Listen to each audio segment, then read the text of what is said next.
वक्त हो गया है 60 सेकंड में हर बड़ी खबर आपको बताने का। लखनऊ के लोक बंधु अस्पताल में बड़ा हादसा टल गया। अस्पताल में लगी आग के बीच प्रशासन की चौकसी ने 200 मरीजों को वहां से रेस्क्यू कर लिया। मरीजों को दूसरे अस्पताल में शिफ्ट किया जा चुका है। आग दूसरी मंजिल पर लगी थी। धुएं और लपटों से पूरा फ्लोर भर गया। मरीजों और तीमारदारों में दहशत फैल गई। अस्पताल के अंदर 200 मरीज थे। मरीज को बचाना बड़ी चुनौती थी। आनन फानन में रेस्क्यू ऑपरेशन शुरू किया गया। मरीजों को एक एक कर बाहर निकाला गया। 200 मरीजों को लोक बंधु अस्पताल से निकालकर दूसरे अस्पतालों में शिफ्ट किया गया। हॉस्पिटल में आग लगने की जैसे सूचना प्राप्त हुई थी, फायर एंड रेस्क्यू के डिपार्टमेंट के जो हमारे टीम्स हैं तत्काल मौके पे पहुंचकर रेस्क्यू ऑपरेशन शुरू किए और सारे पेशेंट्स वहां पे जो एडमिटेड थे उनको रेस्क्यू किया गया है। अस्पताल में आग लगने की खबर मिलने के बाद सीएम योगी ने अफसरों को फोन किया। सीएम ने हालात की जानकारी ली। घटना की जानकारी मिलते ही डिप्टी सीएम ब्रजेश पाठक लोक बंधु अस्पताल पहुंचे। प्रशासन की सक्रियता से जान माल का कोई नुकसान नहीं हुआ। अस्पताल में आग कैसे लगी इसकी जांच चल रही है। लगभग 200 मरीजों को हमने शिफ्ट किया है। मरीज कोई भी हताहत नहीं हुआ, सबको सकुशल रेस्क्यू कर लिया गया है। जो सीरियस मरीज थे उनको केजीएमयू के आईसीयू में शिफ्ट करा रहे हैं। लखनऊ के लोक बंधु अस्पताल में लगी आग में जान माल का कोई नुकसान नहीं हुआ, लेकिन अस्पताल में आग लगने पर अब समाजवादी पार्टी ने सरकार पर सवाल उठाए हैं। प्रशासन की चौकसी से लोक बंधु अस्पताल में बड़ा हादसा टल गया। सभी मरीजों को समय रहते अस्पताल से निकाल लिया गया। अस्पताल में आग लगने के बाद समाजवादी पार्टी के मुखिया अखिलेश यादव योगी सरकार पर अटैकिंग मोड में हैं। अखिलेश ने एक्स पर कहा कि बीजेपी स्वयं तो कोई अस्पताल बना नहीं पाती है और जो पिछली सरकारों ने बनाए हैं उनका सही रखरखाव तक नहीं कर पा रही। इस अग्निकांड के कारणों की गहराई से जांच की जाए और सुनिश्चित किया जाए कि सुरक्षा के मानकों पर सब इंतजाम दुरुस्त थे। अस्पताल में आग लगने के बाद सूबे के डिप्टी सीएम ब्रजेश पाठक मौके पर पहुंचे थे। अखिलेश ने इस पर भी तंज किया और कहा फायर ब्रिगेड के प्रयासों और अन्य राहत कार्यों को सुचारू रूप से चलाने के लिए तथाकथित वीआईपी लोग दूर ही रहे। ये दिखावटी सहानुभूति अच्छी नहीं। अगर इन लोगों ने सही से अपना काम किया होता तो हालात ऐसे ना होते। आग पर काबू पाने के बाद अब जांच हो रही है कि आखिर अस्पताल में आग लगने की वजह क्या थी। आग पे कंट्रोल, वैसे आग कंट्रोल पर है, उसके कारण अभी जांचा जाएगा। और बात पश्चिम बंगाल की। पश्चिम बंगाल में नए वक्फ कानून के विरोध के नाम पर हो रही हिंसा थमने का नाम नहीं ले रही है। मुर्शिदाबाद के बाद अब दक्षिण 24 परगना जिले में हिंसा हुई और यहां उपद्रवियों ने गाड़ियों को आग के हवाले कर दिया। ये तस्वीरें धधकते दक्षिण 24 परगना की हैं। नए वक्फ कानून के विरोध के नाम पर दक्षिण 24 परगना को हिंसा की आग में झुलसाने की साजिश हुई। उपद्रवियों ने पहले सड़क जाम कर दिया। जाम की खबर मिली तो पुलिस मौके पर पहुंची, जहां हंगामा कर रहे लोगों की पुलिस से झड़प हो गई। पुलिस ने हंगामा कर रहे उपद्रवियों को तितर बितर करने के लिए लाठीचार्ज किया।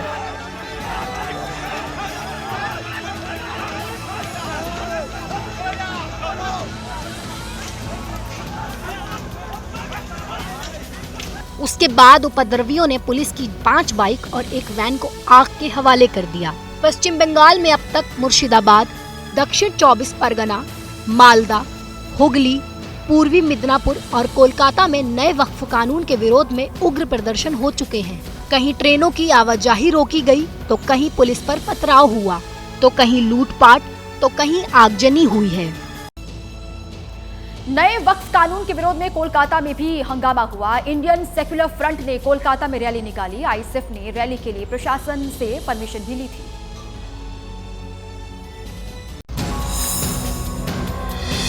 नए वक्फ कानून के खिलाफ कोलकाता में इंडियन सेक्युलर फ्रंट ने रैली की। रैली के लिए पूरे पश्चिम बंगाल से लोगों को कोलकाता आने की अपील की गई थी। यहाँ भी रैली में उपद्रव की तस्वीर दिखी। रैली के लिए पुलिस से इजाजत नहीं ली गई थी। देखिए बात क्या है, हम रैली करेंगे, पुलिस परमिशन देगा हमको। हम हमारा डेमोक्रेटिक राइट है हमारा रैली करना। हाँ, हम पुलिस को बोला है हम रैली कर रहे हैं, पुलिस को हम इंटीमेशन दे दिया। इसी बीच सीएम ममता बनर्जी ने कहा कि सूबे में सबको शांतिपूर्ण प्रदर्शन का अधिकार है। ममता ने कहा कि लोग कानून को अपने हाथ में ना ले। शांतिपूर्णभावे गणतांत्रिक आंदोलन करार अधिकार सकलेर आछे उइथ पारमिशन, बाट प्लिज दया करे से जेई होक जेई बा होक आईन कखनो हाथे तुले नेबेन ना। आईनेर जन्य तो आईनेर रक्षक आछे, आईनेर भक्षक तो दरकार नेই। তাই আপনাদের অনুরোধ করব কেউ কেউ প্ররোচনা দেবে কোনো ব্যাপারে, কিন্তু প্ররোচিত হবেন না। मुर्शिदाबाद में हिंसा के बाद केंद्रीय सुरक्षा बल वहां पर तैनात है। हिंसा से डरे कई हिंदू परिवार मुर्शिदाबाद से पलायन कर रहे हैं और इसी बीच मुर्शिदाबाद में हुई हिंसा के खिलाफ सुप्रीम कोर्ट में याचिका दायर की गई है। मुर्शिदाबाद में बीएसएफ, सीआरपीएफ और आरएएफ लगातार हिंसा प्रभावित इलाकों में गश्त कर रही है। फ्लैग मार्च हो रहा है। हालांकि इलाके में ज्यादातर दुकानें अभी भी बंद है। हिंसा में 3 लोगों की हत्या से यहाँ दहशत का माहौल है। सैकड़ों हिंदू परिवार यहाँ से पलायन कर चुके हैं। शमशेरगंज जो फ्राइडे के बाद से डर में जी रहा था, वो डर धीरे धीरे खत्म हो जा रहा है, क्योंकि सेंट्रल फोर्स, बीएसएफ और वेस्ट बंगाल पुलिस वहाँ पे पुलिस पिकेट किया गया है। बीएसएफ के पूर्वी कमान के एडीजी रवि गांधी के मालदा और मुर्शिदाबाद दौरे का आज दूसरा दिन है। रवि गांधी दिल्ली लौटकर गृह मंत्रालय को रिपोर्ट देंगे। मुर्शिदाबाद हिंसा को लेकर सुप्रीम कोर्ट में वकील शशांक शेखर झा ने याचिका दायर की है। शशांक ने अपनी याचिका में कहा है कि प्रशासन के कमजोर रवैये से हिंसा हुई, हजारों लोगों को घर छोड़ना पड़ा है। हिंसा की जांच के लिए एसआईटी बनाई जाए, सुप्रीम कोर्ट जांच की निगरानी करे। शशांक शेखर ने अपनी याचिका में कहा कि सुप्रीम कोर्ट लचर कानून व्यवस्था के मुद्दे पर पश्चिम बंगाल सरकार से जवाब मांगे। नए वक्फ कानून के खिलाफ हो रहे हिंसक विरोध प्रदर्शन को लेकर पश्चिम बंगाल की ममता सरकार विरोधियों के निशाने पर है। बीजेपी ममता बनर्जी का इस्तीफा मांग रही है। वहीं टीएमसी सांसद बापी हलदार के एक बयान ने ममता बनर्जी की परेशानी को और बढ़ा दिया है। पश्चिम बंगाल में अलग अलग जगहों पर हो रहे हिंसक प्रदर्शन के बीच टीएमसी सांसद बापी हलदर ने विवादित बयान दिया। हलदर ने कहा कि अगर किसी ने वक्फ की संपत्ति की तरफ आंख उठाई तो उसकी आंख निकाल देंगे।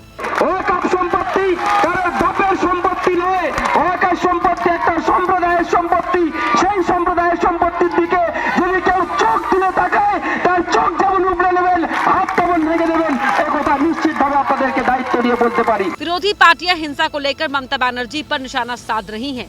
बीजेपी ममता से इस्तीफा मांग रही है, तो वहीं कांग्रेस नेता अधीर रंजन चौधरी ने भी हिंसा के लिए ममता बनर्जी को जिम्मेदार ठहराया है। ममता बनर्जी रक्षक है, भक्षक का काम कर रही है और ये सत्तारूढ़ पार्टी की मंत्री आकर भड़काऊ वाले भाषण देने लगी और ये शांतिपूर्ण आंदोलन कट्टरपंथियों की एक घुसपैठिया हो गई। झारखंड से अगली खबर है। झारखंड में नए वक्फ कानून पर यहां के मंत्री इरफान अंसारी का विवादित बयान सामने आया। उन्होंने कहा कि झारखंड में लागू नहीं होने देंगे ये नया वक्फ कानून। बिहार एआईएमआईएम के अध्यक्ष ने कहा कि क्या सरकार खून की होली खेलना चाहती है। झारखंड के मंत्री इरफान अंसारी ने कहा कि मोदी सरकार मुसलमानों को उनके हाल पर छोड़ दे। इरफान ने कहा कि झारखंड में नया वक्फ कानून लागू नहीं होने देंगे। बिल्कुल नहीं हो सकता, ये हमारी सरकार है, हम लोग लागू नहीं होने देंगे। जमीर को हमारा बच्चे नहीं, जमीर पे आघात कीजिएगा तो मोदी जी और भाजपा को कहूँगा समझ लीजिए। वक्फ कानून पर संविधान से पहले शरीयत की बात कहे विवाद में फंसे झारखंड के दूसरे मंत्री हाफिजुल हसन अंसारी ने सफाई दी। हम में सब आ जाता है, मैं मंत्री हूँ और मंत्री संविधान मानते हैं, उसी संविधान से चलते हैं। शरिया भी अपना जगह है सब। पड़ोसी सूबे बिहार में भी नए वक्फ कानून पर तेजाबी बयानबाजी हो रही है। ओवैसी की पार्टी के बिहार प्रदेश अध्यक्ष अख्तरुल ईमान ने कहा कि सरकार मुसलमानों के खून से होली खेलना चाहती है। इन तमाम हुकूमतों ने हमारे साथ नाइंसाफी की है और मोदी जब से बैठा है तो वो तो मुसलमानों के खून से होली ही खेलना चाहता है। बात बिहार विधानसभा चुनाव की। बिहार विधानसभा चुनाव को लेकर तेजस्वी यादव आज दिल्ली में मल्लिकार्जुन खड़गे और राहुल गांधी से मुलाकात करेंगे। सूत्रों के मुताबिक आज की बैठक में सीट शेयरिंग और सीएम चेहरे को लेकर चर्चा होगी। महागठबंधन में सीएम फेस पर चल रही तनातनी के बीच आज सुबह 11 बजे कांग्रेस अध्यक्ष मल्लिकार्जुन खड़गे के घर पर अहम बैठक होगी। बैठक में राहुल गांधी और तेजस्वी यादव शामिल होंगे। सूत्रों के मुताबिक आज की बैठक में सीट शेयरिंग और सीएम फेस पर शुरुआती चर्चा हो सकती है। हम लोग डायरेक्ट मीटिंग है, बात करेंगे और आगे इलेक्शन में बिहार को लेकर क्या स्ट्रैटेजी होगी इसको हम लोग देखेंगे क्या होता है। सूत्रों के मुताबिक कांग्रेस बिहार में 70 सीटों पर विधानसभा चुनाव लड़ना चाहती है। कांग्रेस अपने पसंद की सीटें भी चाहती है। आरजेडी कांग्रेस पर कम सीटों पर चुनाव लड़ने का दबाव बना रही है। अन्य दलों को एडजस्ट करने के नाम पर आरजेडी कांग्रेस की सीटें कम करना चाहती है। आरजेडी पिछले प्रदर्शन को देखते हुए कांग्रेस को कम सीट देना चाहती है। इसी मुद्दे पर दोनों ही दलों के बीच तनातनी है, इसीलिए कांग्रेस तेजस्वी को सीएम फेस मानने से बच रही है। आज की बैठक के बाद 17 अप्रैल को पटना में महागठबंधन की बैठक होगी, इसीलिए आज आरजेडी कांग्रेस के बीच सीट शेयरिंग पर बात आगे बढ़ने की उम्मीद है। मुंबई आतंकी हमले के मास्टरमाइंड तहव्वुर राणा से आज भी एनआईए की टीम पूछताछ करेगी और इसी बीच एबीपी न्यूज को सूत्रों के हवाले से बड़ी खबर मिली है। सूत्रों के मुताबिक राणा को कसाब की तरह फांसी पर लटकाए जाने का डर सता रहा है। मुंबई को दहलाने वाले तहव्वुर राणा को अब अपने अंजाम से डर लग रहा है। अमेरिका से भारत लाए गए आतंक के मास्टरमाइंड राणा को आतंकी कसाब जैसी फांसी का डर सता रहा है।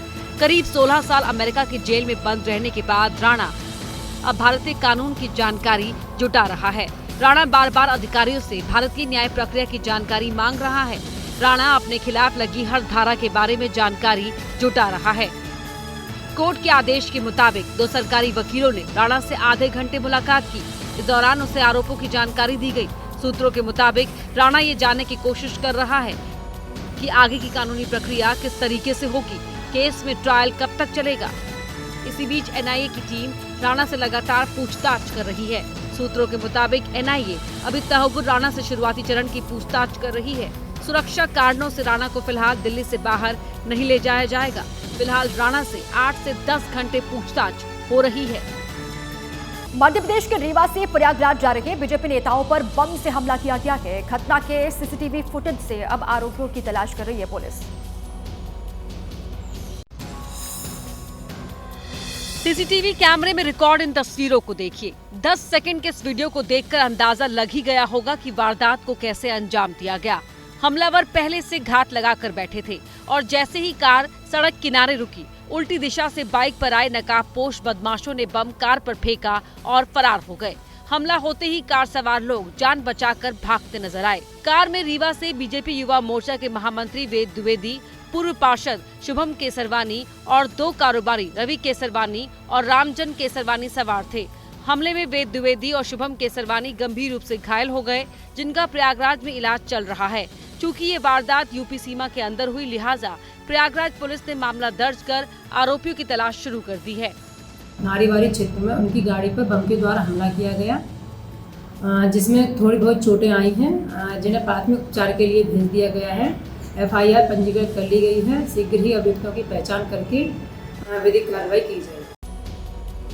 उत्तराखंड के हरिद्वार से खबर है। उत्तराखंड के हरिद्वार यूनिवर्सिटी एक बार फिर यहां चर्चा में है। यूनिवर्सिटी कैंपस में छात्रों और मैनेजमेंट के लोगों के बीच जमकर मारपीट हो गई और हंगामा तब हुआ जब कैंपस में यूनिवर्सिटी का सालाना समारोह चल रहा था। यूनिवर्सिटी कैंपस में वार्षिक उत्सव अचानक जंग का मैदान बन गया। छात्रों और मैनेजमेंट के लोग आपस में भिड़ गए और दोनों एक दूसरे पर थप्पड़, लात घूंसे और जूते चप्पल बरसाने लगे। वार्षिक उत्सव के लिए स्टेज सजाया गया था, म्यूजिक और डांस का इंतजाम था, लेकिन कैंपस में मची जूतम पैजार में डांस और गाने का शोर थम गया। मारपीट हो रही थी और गालियां दी जा रही थी, जिसे हम सुना नहीं सकते। इतनी बड़ी यूनिवर्सिटी में वार्षिक उत्सव का आयोजन था, लेकिन सिक्योरिटी की कोई व्यवस्था नहीं थी, लिहाजा मारपीट रोकने वाला कोई नहीं था। सब बेखौफ होकर अपना हाथ साफ करते दिखे। चारों तरफ अफरा तफरी का माहौल था। जानकारी के मुताबिक छात्र किसी बात को लेकर नाराज थे और उत्सव के दौरान यूनिवर्सिटी के चेयरमैन एसके गुप्ता, उनके बेटे नमन गुप्ता और कुलपति सुमित कुमार की जमकर पिटाई कर दी। पुलिस ने 16 छात्रों के खिलाफ केस दर्ज कर लिया है और आगे की कार्रवाई की जा रही है। मध्य प्रदेश में नीमच के सिंगोली में 3 जैन मुनियों पर हमले के मामले में पुलिस ने एक नाबालिग समेत 6 आरोपियों को पकड़ लिया है। पूरे शहर में आरोपियों का जुलूस निकाला गया। हाथ जोड़कर माफी मांगते हुए ये वही आरोपी हैं जिन्होंने 13 अप्रैल की रात नशे में धुत होकर जैन मुनियों पर हमला किया था। घटना के बाद से इलाके में तनाव था। पुलिस ने तेजी से कार्रवाई करते हुए कुल 6 आरोपियों को पकड़ा है, जिनमें एक नाबालिग है। 5 बालिग आरोपियों का जुलूस निकाला गया। रविवार रात करीब 10:30 बजे सिंगोली के नजदीक कछाला गांव के एक मंदिर में 3 जैन मुनि आराम कर रहे थे। इसी दौरान नशे में धुत कुछ लोग वहां जा धमके और उनके साथ बुरी तरह मारपीट की, जिसके बाद तनाव फैल गया। गुस्साए लोगों ने विरोध में सिंगोली में बंद रखा। खुद सीएम ने मामले का संज्ञान लिया। की जानकारी मिली कि कुछ लोगों ने शराब पी करके हमारे जैन मुनियों के साथ दुर्व्यवहार किया था, गलत व्यवहार किया था। हमने तुरंत पुलिस की टीम बनाई और सभी लोगों को पकड़ा है। सरकार ऐसी किसी घटना को बर्दाश्त नहीं करेगी। ये कठोर संदेश भी मैंने दिया है और कठोर से कठोर कार्रवाई होकर उनको दंडित किया जाएगा। बिहार के बक्सर में आरजेडी के विधायक पर महिलाओं से बदसलूकी करने का आरोप लगा गया। आरोप है कि विधायक ने साड़ी बांटने के दौरान महिलाओं से अभद्रता यहां पर की।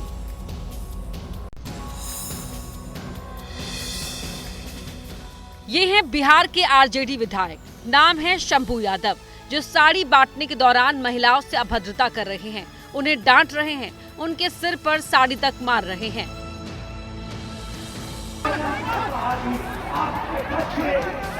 शंभू यादव बक्सर की ब्रह्मपुर सीट से आरजेडी के विधायक हैं। पिछले शुक्रवार उनके पेट्रोल पंप और गोदाम का उद्घाटन हुआ था, जिसमें तेजस्वी यादव भी शामिल हुए थे। इसी मौके पर साड़ी बांटने का कार्यक्रम भी रखा गया था। करीब 10,000 महिलाओं को साड़ी देने की योजना थी, लेकिन इस दौरान विधायक जी ने महिलाओं के साथ अभद्रता की, जिसका वीडियो सोशल मीडिया पर तेजी से वायरल हो रहा है। लोग उनके व्यवहार की आलोचना कर रहे हैं। फिलहाल इस पूरे मामले में आरजेडी विधायक शंभू यादव या उनकी पार्टी की ओर से कोई प्रतिक्रिया नहीं आई है। हालांकि विपक्ष दोनों पर निशाना जरूर साध रहा है। नीदरलैंड में यूनिवर्सिटी ऑफ एम्स्टरडम की एक इमारत पर छात्रों ने कब्जा करने की कोशिश यहां पर की और यूनिवर्सिटी कैंपस में पहुंची पुलिस और प्रदर्शनकारियों में झड़प भी इस दौरान यहां पर हुई।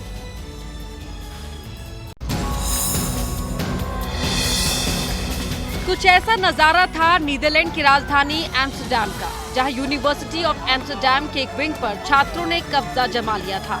नकाब लगाए शख्स को देखिए, जो खिड़की से स्मोक गन के जरिए हरे रंग का धुआं छोड़ रहा था और प्रदर्शनकारियों को उकसा भी रहा था।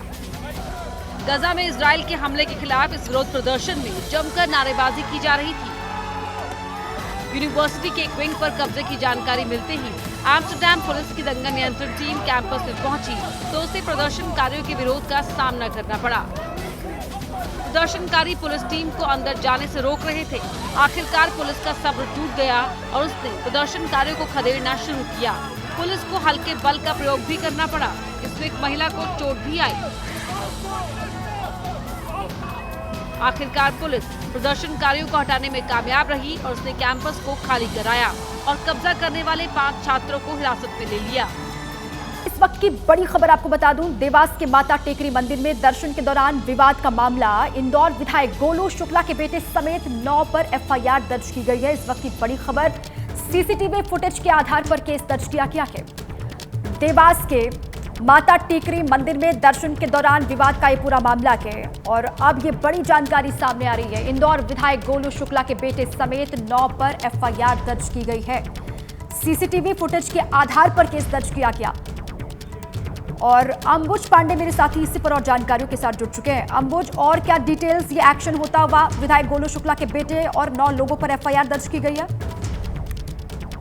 जी बिल्कुल, ये खबर जिस तरीके से सामने आई थी और जिस तरीके से इस पूरी खबर के वीडियो लगातार सोशल मीडिया पर तैर रहे थे, आक्रोश बढ़ता जा रहा था। इसको लेकर के विपक्ष भी दबाव बना रहा था और जिस तरीके से विधायक का बेटा दिखाई दे रहा था कि किस तरीके से रैश ड्राइविंग कर रहा था और उसके बाद माता टेकरी मंदिर में जाकर के पुजारी के साथ भी विवाद करना, रात में मंदिर के दरवाजे खुलवाना, उसके बाद जन आक्रोश बढ़ता गया और अब जाकर के सीसीटीवी फुटेज के आधार पर और जो तमाम वीडियोस सोशल मीडिया पर फैले हुए थे उनके आधार पर अब कार्रवाई हुई है 9 लोगों पर, गोलू शुक्ला समेत, जो कि गोलू शुक्ला के पुत्र के साथ जो रुद्राक्ष नाम है जिनका, उनके समेत 9 लोगों पर ये मुकदमा दर्ज हुआ है। और इसमें जो है गाली गलौज, अनियंत्रित वाहन चलाना, धक्का मुक्की करने सहित अन्य धाराओं पर धारा 296, 115 और 281 के तहत इसमें मामला दर्ज किया गया है। और इस पूरे मामले को लेकर के जिस तरीके का आक्रोश था, पूरी विपक्ष जो है इसको लेकर के हमलावर थी विधायक पर और पार्टी पर, इसको लेकर के दबाव भी था और एक तरह से पार्टी पर भी ये दबाव था बीजेपी पर कि इस तरीके की कार्रवाई करके एक बार ये जरूर मैसेज दिया जाए कि कोई भी उल्लंघन करेगा किसी भी तरीके का, इस तरीके की घटना अगर सामने आएगी तो उस पर कार्रवाई होगी, चाहे आरोपी कोई भी हो। तो आप कुल मिलाकर के बीते दिनों ये जो घटना घटी थी उस पर ये कार्रवाई होती नजर आ रही है और विधायक के बेटे समेत कुल 9 लोगों पर ये कार्रवाई नजर आई है और FIR दर्ज की गई है। जी ठीक है अम्बुज, शुक्रिया आपका पूरी जानकारी के लिए। इंदौर विधायक के बेटे समेत कुल 9 लोगों पर FIR दर्ज की गई है, इस वक्त की बड़ी खबर। अब आगे बढ़ते हैं। संगठन सृजन अभियान के तहत आज से 2 दिन राहुल गांधी गुजरात के दौरे पर रहने वाले हैं। राहुल गांधी गुजरात में कांग्रेस जिला अध्यक्षों की नियुक्ति की प्रक्रिया शुरू करेंगे।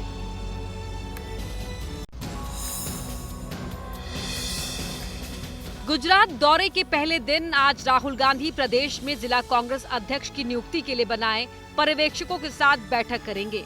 गुजरात के 33 जिलों और 8 प्रमुख शहरों में पार्टी इकाइयों के अध्यक्षों की नियुक्ति के लिए कांग्रेस ने 42 AICC और 183 प्रदेश कांग्रेस कमेटी पर्यवेक्षकों की नियुक्ति की है। राहुल आज अहमदाबाद में इन सभी पर्यवेक्षकों से चर्चा करेंगे। हर जिला अध्यक्ष की नियुक्ति पर 5 पर्यवेक्षकों की टीम कार्यकर्ताओं से चर्चा करेगी। टीम में एक केंद्रीय पर्यवेक्षक और 4 प्रदेश कांग्रेस के पर्यवेक्षक शामिल होंगे। जिला अध्यक्षों की नियुक्ति का ये पूरा प्रोसेस 45 दिन में पूरा होगा। हाल ही में गुजरात में हुई कांग्रेस कार्य समिति की बैठक में संगठन को मजबूत बनाने के लिए पार्टी के जिला अध्यक्षों को मजबूत बनाने की बात हुई थी। पायलट प्रोजेक्ट के तौर पर कांग्रेस इसे गुजरात में लागू कर रही है। दौरे के दूसरे दिन राहुल गांधी अरावली जिले के मोडासा शहर में पार्टी कार्यकर्ताओं के साथ चर्चा करेंगे। दिल्ली में आज सीएम रेखा गुप्ता अपनी कैबिनेट के साथ बैठक करेंगी। सूत्रों के मुताबिक बढ़ते एयर पॉल्यूशन को कंट्रोल करने के लिए दिल्ली कैबिनेट आज EV 2.0 पॉलिसी को मंजूरी दे सकती है। आज होने वाली कैबिनेट की बैठक में EV 2.0 पॉलिसी पर मुहर लग सकती है। सूत्रों के मुताबिक नई EV पॉलिसी में दिल्ली में 15 अगस्त 2026 के बाद से पेट्रोल और CNG वाले 2 व्हीलर की बिक्री बंद हो सकती है।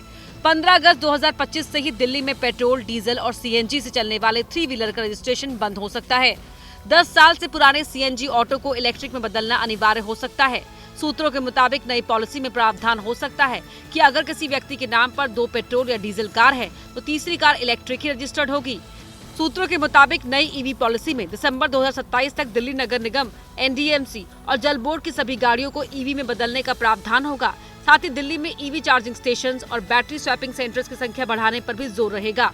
इसके अलावा दिल्ली में EV को बढ़ावा देने के लिए सरकार शुरुआती 10,000 महिलाओं को इलेक्ट्रिक 2 व्हीलर खरीदने पर सब्सिडी का ऐलान कर सकती है। साथ ही नया इलेक्ट्रिक ऑटो खरीदने पर भी सब्सिडी का ऐलान हो सकता है।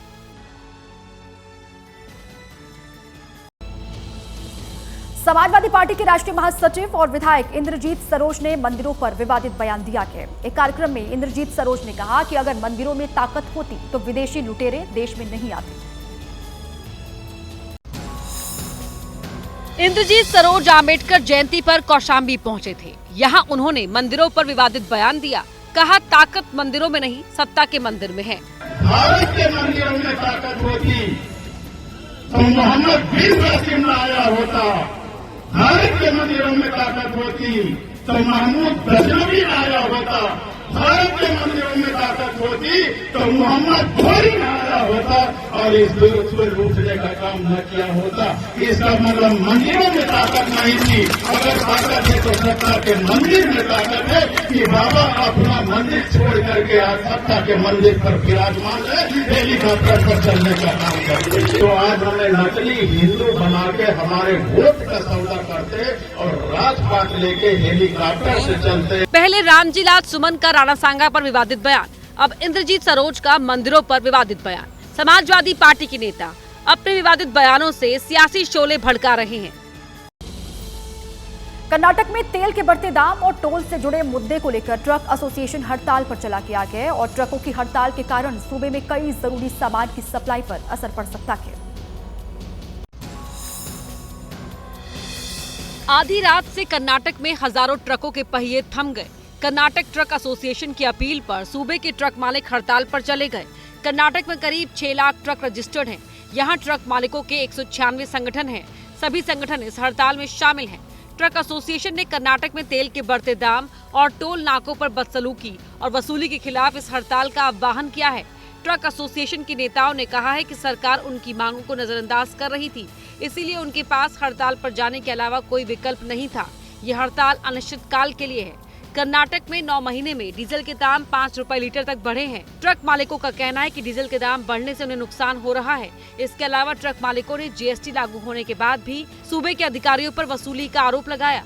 राज्य सरकार की तरफ से ट्रक एसोसिएशन से हड़ताल नहीं करने की अपील की गई थी, लेकिन एसोसिएशन का कहना है कि जब तक उनकी समस्याओं का समाधान नहीं होगा, वो हड़ताल खत्म नहीं करेंगे।